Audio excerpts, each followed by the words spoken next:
हिमाचल प्रदेश ने ठाना है देवभूमि को बचाना है। इस तरीके के जो नारे हैं आजकल हिमाचल में गूंजते हुए सुनाई दे रहे हैं। लेकिन फिर एक सवाल ये खड़ा होता है कि आखिरकार किससे और क्यों? हिमाचल प्रदेश जो कि अपनी नैसर्गिक सुंदरता के लिए जाना जाता है, यहाँ का शिमला जो कि अपने ठंडी जगहों के लिए टूरिस्ट को हमेशा से अट्रैक्ट करता आया है। लेकिन फिर एक सवाल ये खड़ा होता है कि आखिरकार ठंडी जगह का माहौल एकदम से इतना गर्म कैसे हो गया और किस तरीके से यहाँ पर मस्जिद एक बड़ा बवाल ही बन गई है। शिमला के संजौली इलाके में मस्जिद परिसर में अवैध निर्माण को लेकर हिंदू संगठनों और स्थानीय लोगों ने करीब 5.5 घंटे तक विरोध प्रदर्शन किया और इस दौरान प्रदर्शनकारियों की पुलिस कर्मियों से झड़प भी हो गई। प्रदर्शन कर रहे लोगों ने मस्जिद की ओर मार्च करते हुए कहा कि हिमाचल ने ठाना है देवभूमि को बचाना है और भारत माता की जय जैसे नारे यहां पर लगाए गए। पुलिस ने बैरिकेडिंग लगाकर उन्हें रोकने की कोशिश की, जिसे लोगों ने तोड़ दिया और फिर वे आगे बढ़ने ही लगे। पुलिस ने भीड़ को तितर-बितर करने के लिए वाटर कैनन और लाठीचार्ज भी किया है। लेकिन फिर एक सवाल ये खड़ा होता है कि मस्जिद को लेकर ये बवाल है क्यों? खबरों की अगर माने तो मस्जिद का विस्तार करने के उद्देश्य से इसके परिसर में साल 2007 के बाद से निर्माण कार्य शुरू हुआ था। साल 2010 में मस्जिद को अवैध बताते हुए इसके खिलाफ मामला दर्ज किया गया था। हालांकि बीते 14 वर्षों में मस्जिद पर 4 नई मंजिलें भी जोड़ दी गई है। नगर निगम के द्वारा इस मामले की 44 बार सुनवाई की गई, लेकिन समाधान कोई नहीं निकला। बीते महीने कुछ लोगों ने एक समूह ने दावा किया कि उनकी जमीन पर मस्जिद का विस्तार किया जा रहा है और इसे लेकर 2 समुदायों के बीच में संघर्ष जैसे हालात भी बन गए। इस विवाद के बाद 5 मंजिला मस्जिद स्थानीय और राजनीतिक चर्चा का केंद्र बन गई। हिंदू संगठनों ने जताया है विरोध प्रदर्शन। हिंदू संगठनों ने पिछले हफ्ते ही हिमाचल प्रदेश विधानसभा के पास स्थित चौरा मैदान में मस्जिद के अवैध निर्माण को गिराने की मांग करते हुए बड़े पैमाने पर विरोध प्रदर्शन किया था। लोग संजौली के बाहर के इलाके मल्याणा में इकट्ठा हुए। उनका दावा था कि मस्जिद की 4 मंजिलें अवैध है।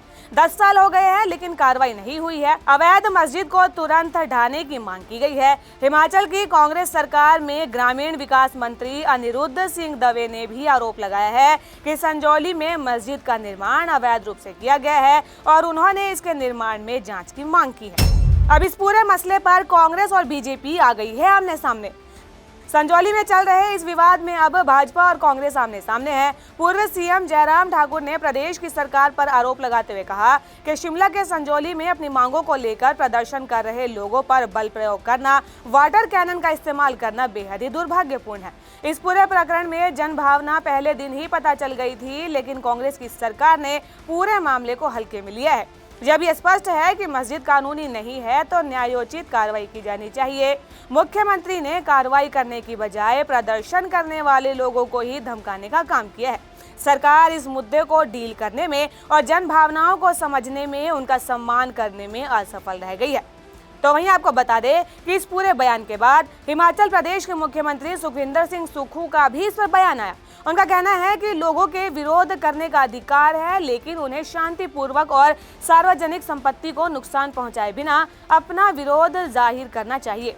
सीएम सुक्खू ने यह भी कहा था कि संजौली मस्जिद में कथित अवैध निर्माण के मुद्दे की सुनवाई स्थानीय नगरपालिका अदालत कर रही है और कानून अपना काम करेगा। मस्जिद के पूरे बवाल को लेकर बीजेपी और कांग्रेस आमने सामने हैं। बयानबाजियां तो चलती रहेगी, लेकिन यहाँ पर एक सबसे बड़ा सवाल पुलिस के खुफिया तंत्र पर भी खड़ा होता है कि क्या पुलिस की जो सीआईडी विभाग है वो इस पूरे माहौल को जांच पाने में फेल हो गई है? क्या उन्हें नहीं पता था कि लोगों की भीड़ इस कदर उग्र हो जाएगी और शिमला का जो माहौल है वो इस तरीके से बिगड़ जाएगा? क्या फेल हो गया है पुलिस विभाग का खुफिया तंत्र? सवाल यह है कि क्या पुलिस विभाग का खुफिया तंत्र इस मामले में पूरी तरीके से फेल हो गया है? माहौल इतना बिगड़ेगा, क्या इसकी उम्मीद पहले से नहीं थी? क्योंकि सरकार को जो रिपोर्ट भेजी गई थी इसमें तो उल्लेख नहीं था कि प्रदर्शन इतना ज्यादा उग्र हो जाएगा और माहौल इतना तनावपूर्ण हो जाएगा कि नौबत लाठियां बरसाने और पानी की बौछार करने तक आ जाएगी। मस्जिद के अवैध निर्माण मामले में भारतीय न्याय संहिता की धारा 163 लगने के बावजूद भी बुधवार को हजारों लोग संजौली में पहुंचे हुए थे। हिंदू संगठनों के अलावा आम लोगों ने प्रदर्शन में भाग लिया। लोगों ने इस बात की परवाह नहीं की कि प्रदर्शन में शामिल होने पर उन पर मामला दर्ज होगा। खुफिया रिपोर्ट में कहा गया था कि धारा 163 लगने के बाद ज्यादा लोग प्रदर्शन में नहीं पहुंचेंगे। करीब 200 से 400 लोग प्रदर्शन में पहुंचेंगे और इससे निपटने की तैयारी प्रशासन ने कर ली है। लेकिन माहौल हुआ ठीक इसके विपरीत। इसके कारण शिमला शहर के लोगों को काफी दिक्कतों का सामना करना पड़ा है। पुलिस को बुधवार सुबह पूरा ट्रैफिक संजौली के बजाय ढली बाईपास से डाइवर्ट करना पड़ा। तो वहीं कांग्रेस नेता ने भी मस्जिद को अवैध बताया है। कांग्रेस नेता अनिरुद्ध सिंह ने कहा कि बिना मंजूरी के निर्माण कार्य शुरू कर दिया गया। ये एक अवैध ढांचा था। पहले एक मंजिल बनाई गई और फिर बाकी मंजिलें भी बनाई गई। संजौली बाजार में महिलाओं का चलना मुश्किल हो गया है। चोरियां हो रही है, झगड़े हो रहे हैं। लव जिहाद एक गंभीर मुद्दा है और इस पर ध्यान देने की जरूरत है। ये हमारे देश और राज्य के लिए खतरनाक है। मस्जिद सरकारी जमीन पर बनी है और मामला बीते 14 साल से अदालत में विचाराधीन है। तो अगर आप भी शिमला जाने की सोच रहे हैं तो फिर इस खबर को देखकर एक बार गौर कर लीजिए, कहीं ऐसा ना हो कि वहां पर जाकर आप किसी मुसीबत में ही फंस जाएं। बहरहाल आज की ये खबर आपको कैसी लगी हमें कमेंट कर जरूर बताएं और ऐसी ही कुछ अन्य खबरों के बारे में जानने के लिए GGC को लाइक, शेयर और सब्सक्राइब करना बिल्कुल भी ना भूलें।